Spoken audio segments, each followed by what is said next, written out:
Welcome to the agency's webinar on addressing gender pay equity in your organisation. The agency has developed 6 steps to address pay equity and we'll give you an overview of these today. There is detailed information on these steps, including handy checklists in the agency's guide to gender pay equity on our website. So, as you can see, the 6 steps are to develop a basic understanding of the key issues surrounding pay equity, to build a business case, to gain leadership commitment to investigate and to address pay equity issues, do a gender pay gap analysis, and we can't emphasise that enough, develop a strategy and action to improve pay equity, monitor and review pay equity continuously. Now, you don't have to follow all the 6 steps in a linear fashion. It really does depend on your own organisation and where it is at on the pay equity journey.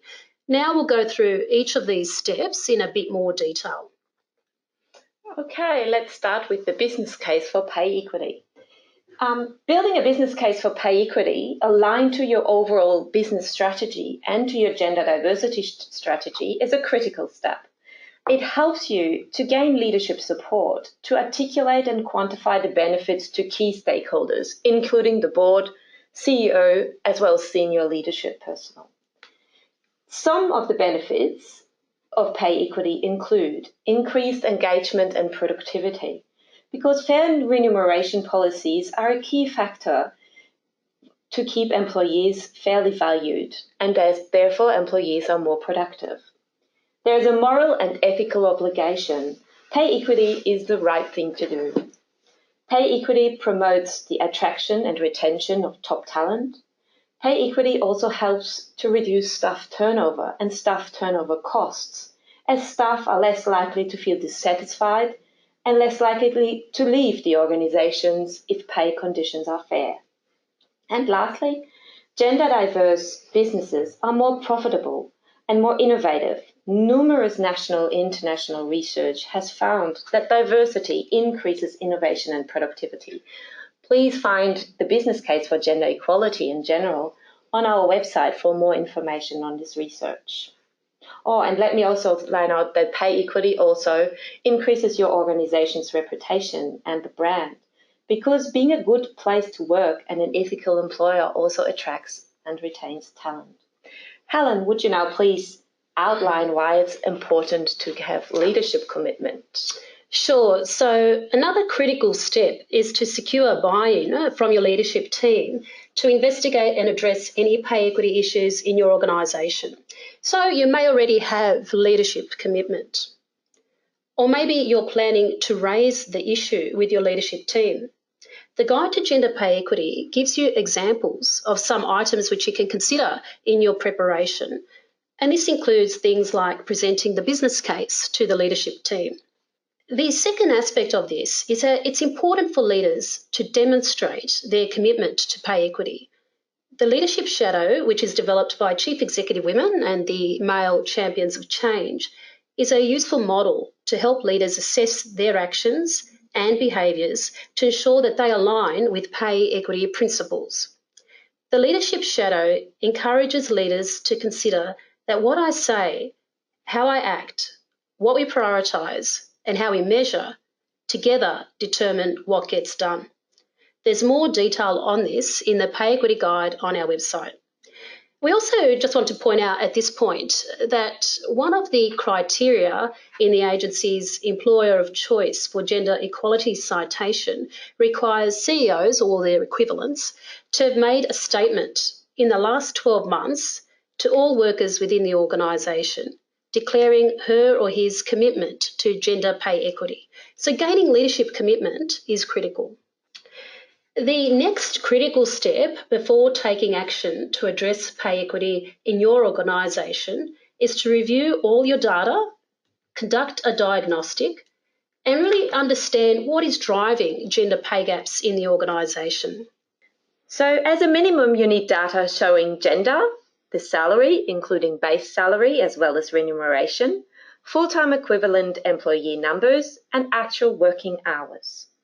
This is particularly important because you need to convert all part-time hours to full-time equivalent in order to conduct a pay gap analysis. You also need data showing allowances, superannuation amounts, and bonuses.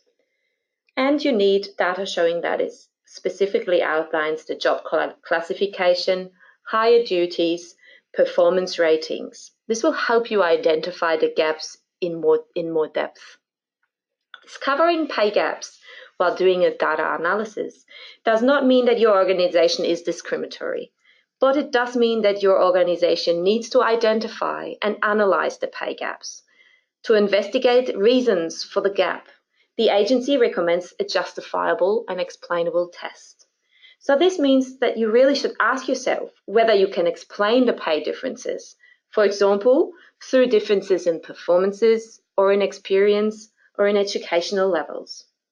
Also, ask yourself whether the gaps are justifiable. By this we mean that could you really explain the lower pay gap to the lower paid or the pay gap to the lower paid employee? Could you provide satisfactory evidence to explain these pay gaps? An in-depth diagnostic using data such as performance ratings and higher duties will help you to identify these pay gaps, will help you to look at the causes, and will help you to develop specific actions further along. We have some more recommendations and resources that can help you with the diagnostic.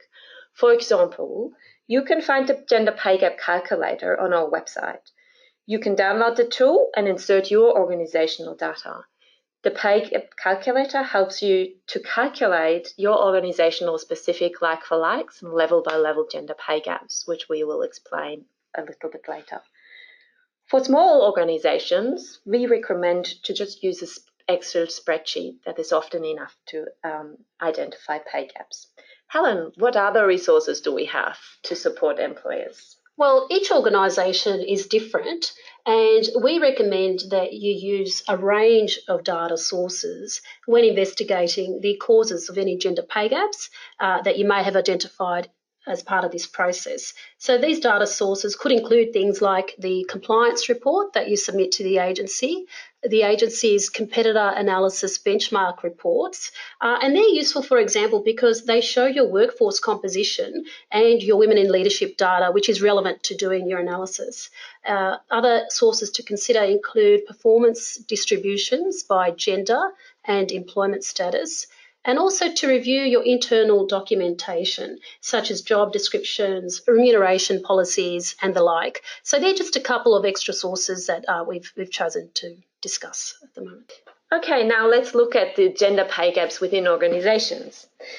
The pay gap analysis in your organization is likely to uncover 3 different types of gender pay gaps. The like-for-like gender pay gaps, which are the gaps between women and men undertaking work of equal or comparative value. By level pay gaps, which are pay gaps between women and men in the same level of the organizational hierarchy. This includes, for example, management levels, but also different occupational bands, pay band levels. Then there are organizational-wide gender pay gaps. These are pay gaps between the average salary of women and men across the whole organization. This pay gap reflects the cumulative effects of the like-for-like and the level-by-level gender pay gap.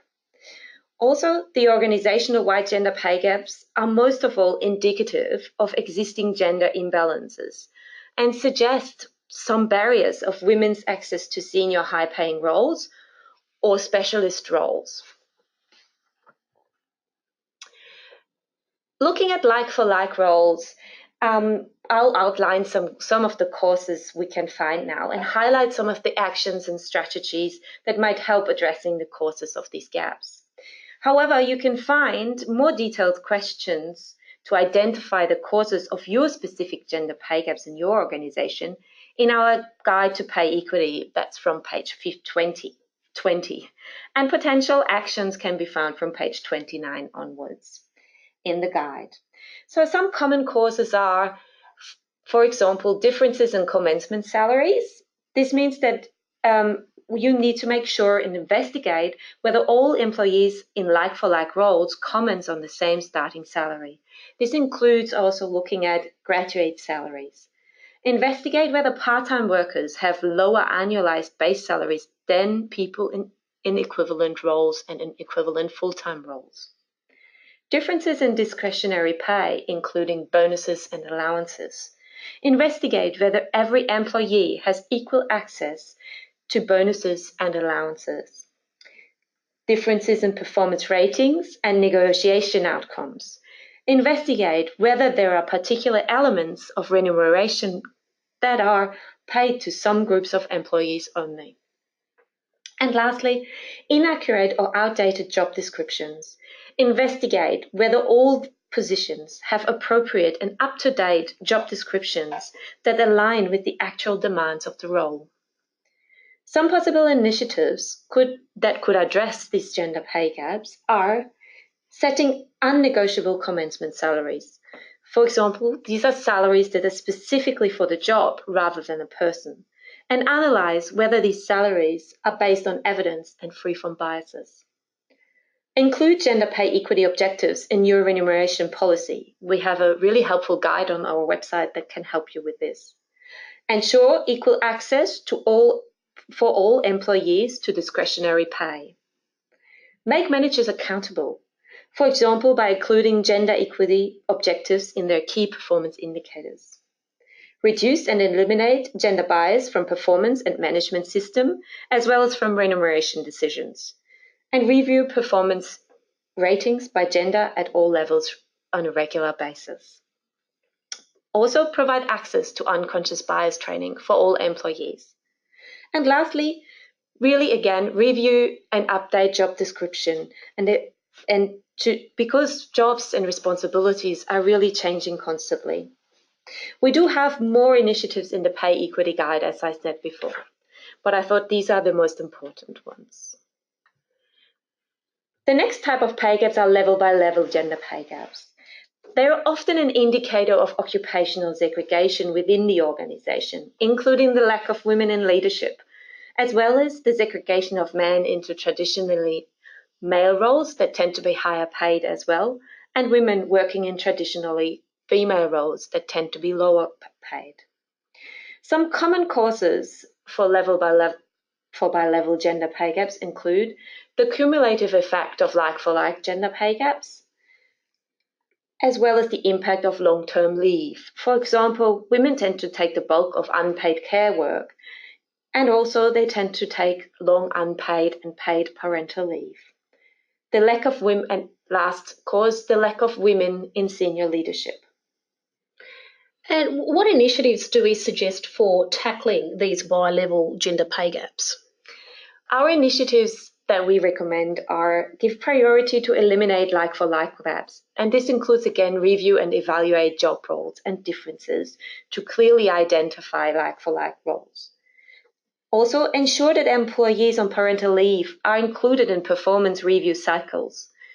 Implement return to work initiatives, stay in touch programs, and most of all, flexible working arrangements that can encourage employees to return from work and remain in employment. Foster women's leadership by including sponsoring and mentorship programs that actively guide women in their career and that help women progress into leadership roles. Also introduce career development programs, for example, job rotation or shadowing for women into operational roles exposes them to traditionally male-dominated and technical roles. We also recommend ensuring equal access for all employees to development opportunities, including access to high-value project roles. This enables high-performing employees to develop skills and enables them to meet their management and important stakeholders. Please also consider always part-time employees for these high-value projects. Okay, so that was the bi-level gender pay gaps. The last one we're going to talk about for organisation-specific gaps are organisation-wide gender pay gaps. Organisation-wide gender pay gaps and the bi-level are an indicator of occupational segregation. And this includes that women and men work in different roles, and traditionally, male roles tend to be higher remunerated than the female roles. Janine, what does this mean for potential initiatives that organisations can consider taking? Well, this means that actions and initiatives for addressing organisational-wide and by level gender pay gaps are less about pay equity, but more about gender diversity across the whole organization. And therefore, also the initiatives are about addressing gender diversity. So possible initiatives include eliminate barriers to equal participation. This can mean that job roles could be redesigned to accommodate, for example, part-time employees.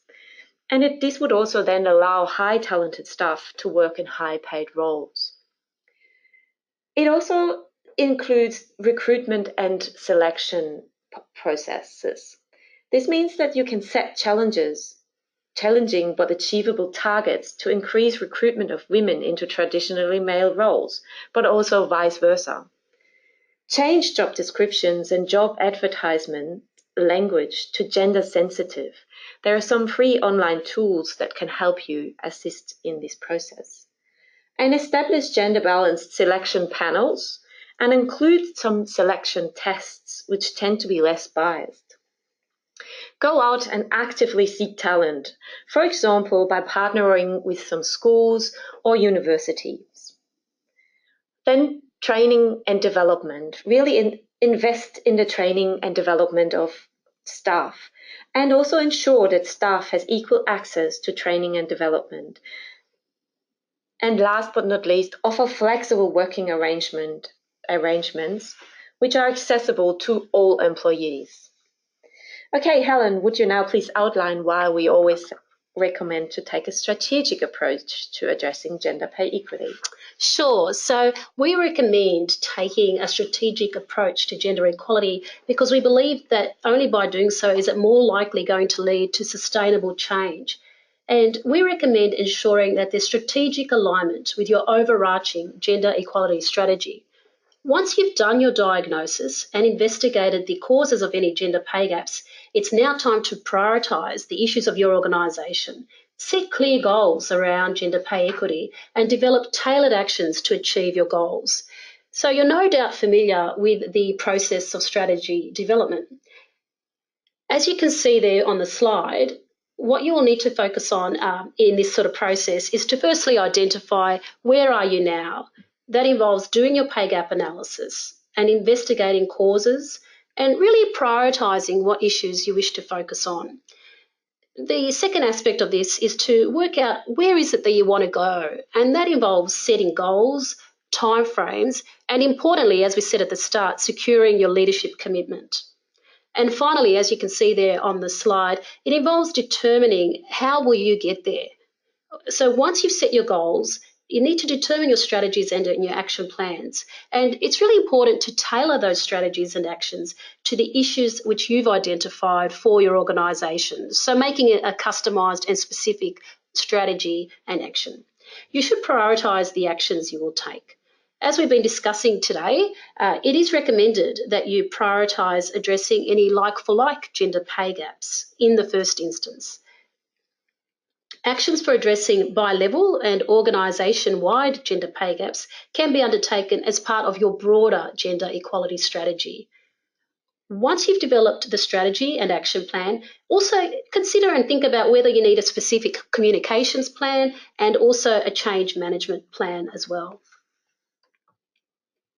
So looking at the step 6 in the process, which is to review, refine and report. Once you've developed your strategy and action plan, it is important to review and refine progress and priorities against your goals and your gender pay equity KPIs. Many organisations who are addressing pay equity speak of the need to remain vigilant in analysing and monitoring their pay gaps, as gaps can creep in at any point in the employee cycle. Also, another aspect to seriously think about is to regularly communicate your organisation's progress in gender pay equity to relevant stakeholders, such as the executive and the board. So that's the outline of the 6 steps that we've been introducing to you today. We'll now move to the next part of the presentation, and that is we'll hand over to Val Madsen from St Barbara to discuss how St Barbara addressed gender pay equity in their organisation. Excellent. Thank you, Helen. Well, good afternoon, everyone. And I just wanted to say, firstly, thank you to the agency for the opportunity to come and tell our story. Certainly St Barbara has made some great progress over time, and today I'll be sharing a little bit about that story with you. Our mandate in terms of pay equity is really about continued focus and combined effort. So it's something that we've got everyone across the organisation involved, and in particular, over the last few years, we've been involving our leaders more and more in terms of that. So look, the agenda in terms of going through our story, I'll give you a quick overview of the company, and then share a little bit about where we began in terms of our story. Then I'll give you a snapshot in terms of where we are now, which follows very nicely after Helen's strategic approach. And then I'll give you some detail around our approach and how we started, where we're up to at the moment, and then finishing off with just some of the results that we've experienced, the benefits around addressing the pay gap. And lastly, if we get time, we may cover some of the current trends and issues that I think are impacting not just organisations in terms of gender pay gap, but nationally as well. So just in terms of St Barbara, just to let you know a little bit about us, we're an ASX 200 Gold explorer and producer. So we have two main operations, one in Western Australia, which happens to be the deepest trucking gold mine in the world. So if you do come and visit us at Leonora, you can expect to go 1,600 metres below surface, and we're currently drilling 2 kilometres down. So it's a very, very deep mine. It's very historical. It's been around for 120 years. It's an amazing ore body. In fact, our first mine manager, a bit of trivia, was Herbert Hoover, who went on to be one of the US presidents. So if you ever go out to Leonora, you can stay in Hoover House. Our PNG operations is a beautiful tropical island called Simberi. That's our biggest operation in terms of workforce. We have 700 employees and a number of contractors. So all up, we have a workforce of about 1,600 personnel. That's employees and contractors. So you're looking at the slide, which is really where our story began, pretty much. So you'll see in 2007, and it was in fact as part of our reporting to what was the WGEA in those days, they were a different agency name at the time, it became very clear to us that we certainly had an issue around gender diversity. So that's really where our story began. For us, gender diversity is about all employees, men and women, having the same access, opportunity to resources and rewards and opportunities. So some of the things that we'd identified in that first reporting year for us were some of the drivers, and some you've heard about already today. The big one for us, which really stared us in the face, looking at our overall 43% pay gap, that was our organisational pay gap. So when you heard Helen describing the different ones, that's everyone's salaries thrown in together, looking at the average male versus female, we had a huge gap on our hands. And what we saw from our gender composition is that we had only one woman on the board, so that was a 16% representation. We had no women on the executive. We had no women at general manager level. We had a small percentage of representation at the manager level and absolutely no representation at supervisor or superintendent level. So that was a big, glaring green button for us that we really did have to address that. Now, mind you, we're working in the mining industry. So if you've been paying attention to the WGA scorecard, you'll note that mining is one of the most male-dominated industries. So, we're a little bit up against it. Some of the other things we found is that we had really no strategy, no gender diversity strategy, no remuneration strategy. We had no policies in place, and we had no targets or objectives. So they were some of the low-bearing fruit that we felt we could address immediately in terms of making some headway into our overall gap. And the first thing we did was a like for like, which Helen has explained. So we pulled all the roles where they were equal or comparable, and we made sure that there was complete equity between the two. And if there wasn't, the reasons had to be justified or explainable. So this just gives you a bit of a view of St Barbara over time. So you can see that massive 2007, 43%, but how that's come down over time. So the values I've given you there are the reporting years to WGEA. So we were able to bring down that 43% to 22%. We brought it down again to 11%. And our last reporting to WGA was in fact 12%. In between now and then, it's currently sitting at 14%. One of the unique things I think that we do at St Barbara is we actually look at our data every month. So I know that there's many organisations that look at their data once a year, perhaps twice a year. In fact, I think the latest scorecard said that there's only 29% of organisations that looked at their data in the last 12 months. Our view is you've got your data set, you just look at the changes in your workforce, and it really has been really important for us to see when the gender composition changes, how that impacts our gender overall pay gap. So we see that fluctuating every month. And in fact, I threw the numbers together before coming today, and we've actually got that back down to 11% because we've had 2 new senior appointments and we've had 1 senior promotion. So it just takes a few things like that to happen in the workforce, and we can see that overall pay gap coming down. I've just thrown together here a few things that's been our experience about why pay gaps exist. For us, you know, that first one there was a big part of why we had such a huge overall pay gap, and that was because women were very much underrepresented in senior roles. So we've had a long-term strategic approach to that. We now have our own leadership development programs in the company, so we've got a great leadership pipeline. We're preparing our men and women for leadership roles right from the very beginning. Yes, mining is certainly dominated by men, and certainly when we look at our numbers now in terms of gender composition, we've got a very good 50-50 split in our offices, in our corporate settings, in our 9 to 5, Monday to Friday. It varies much differently when you're looking at a FIFO operation, and we're finding that many candidates are not so keen on leaving their families, even on a family-friendly 8-6 roster. So that's where our big challenge is now. It's attracting women to operational roles.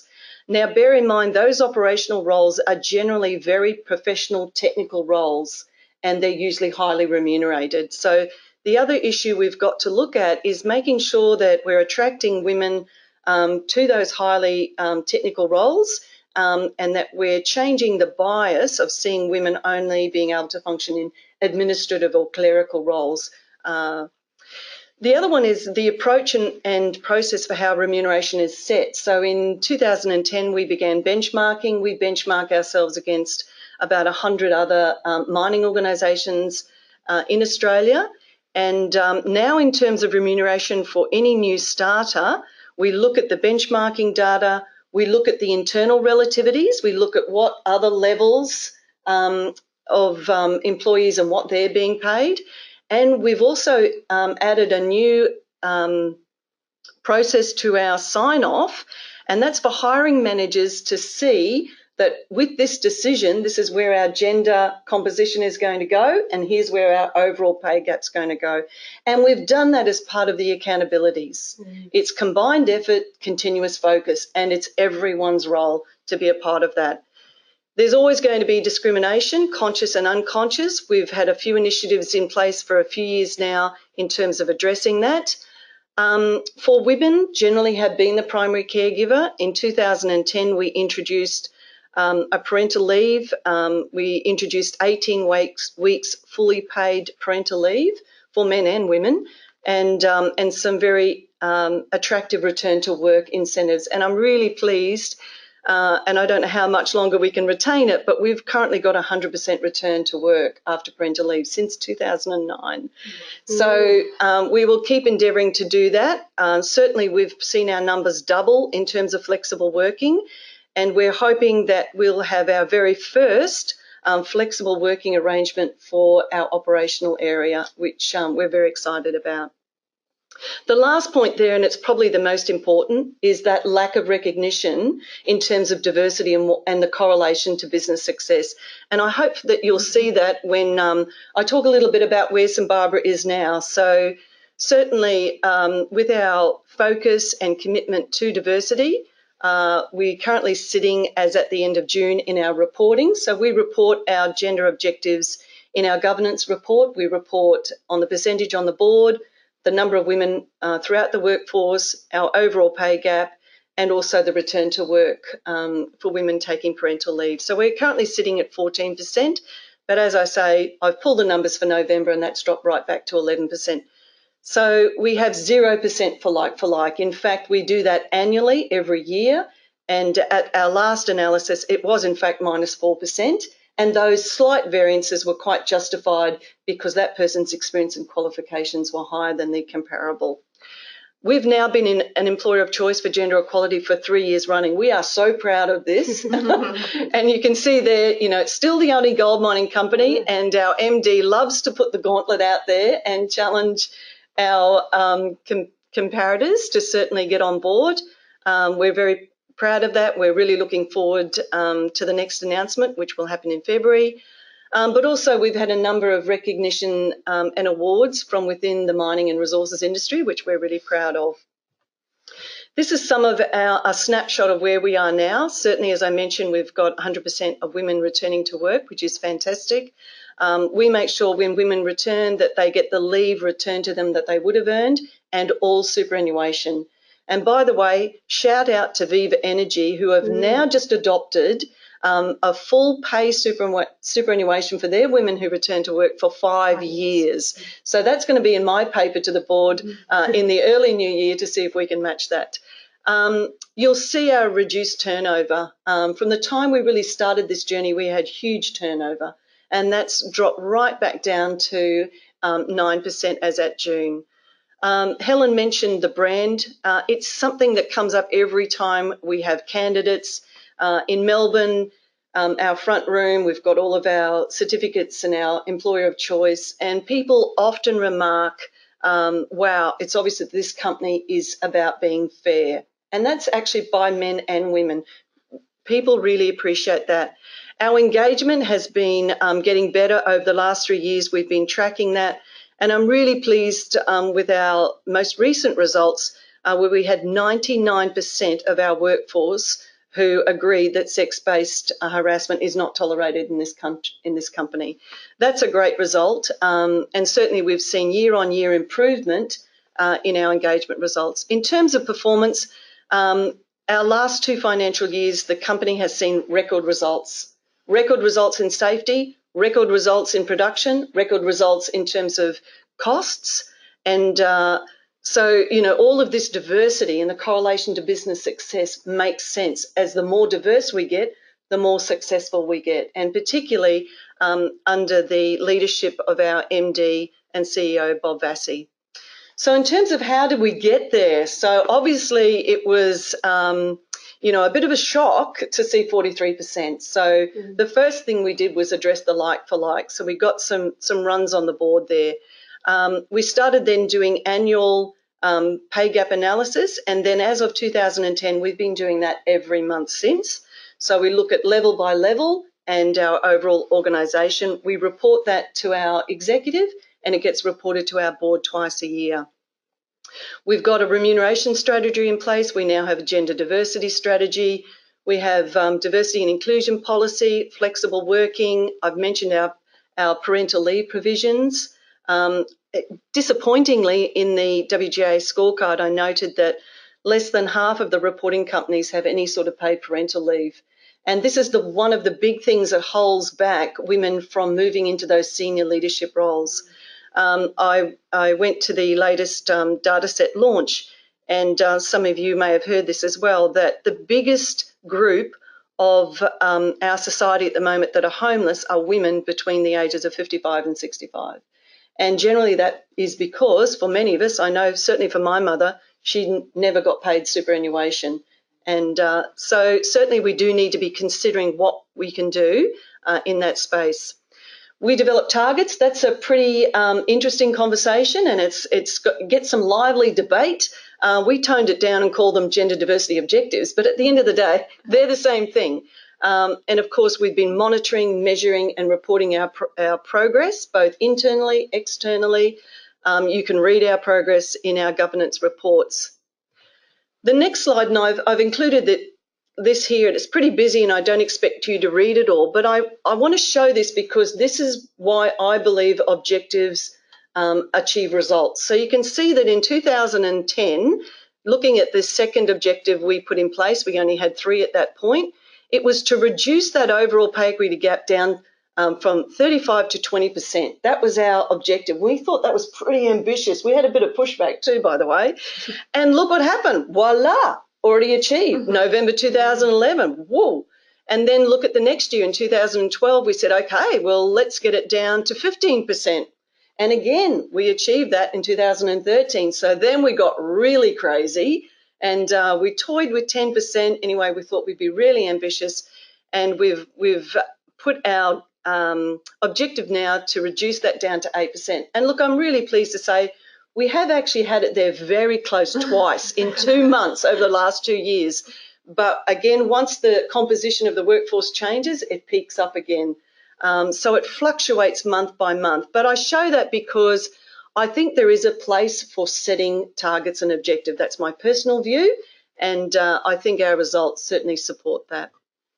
In terms of where we are now, we've got about a 21% gender composition of women across our workforce. That's pretty good when you look at mining, who are currently sitting, I think, at 16. We have our 14% overall pay gap. We have nil like for like. We have 22% of our workforce in leadership roles. We're really thrilled about that. 100% return from parental leave. And we have 3 non-exec directors, and one of those is a woman. So we're pretty impressed with our board composition as well. Helen mentioned that we've seen some good results. In fact, this 37.7 is the number of organisations over all time that have conducted a pay gap analysis. In fact, there's only 29% that have done it over the last 12 months. So, folks, we've got a lot of room for improvement there. And I can't encourage you enough in terms of knowing your data. Pull your data and know your data. It will give you traction. It will give you direction in terms of what you can do. I just thought I'd share a bit about how we do ours. And look, the pay gap calculator on the website at WJ is fantastic.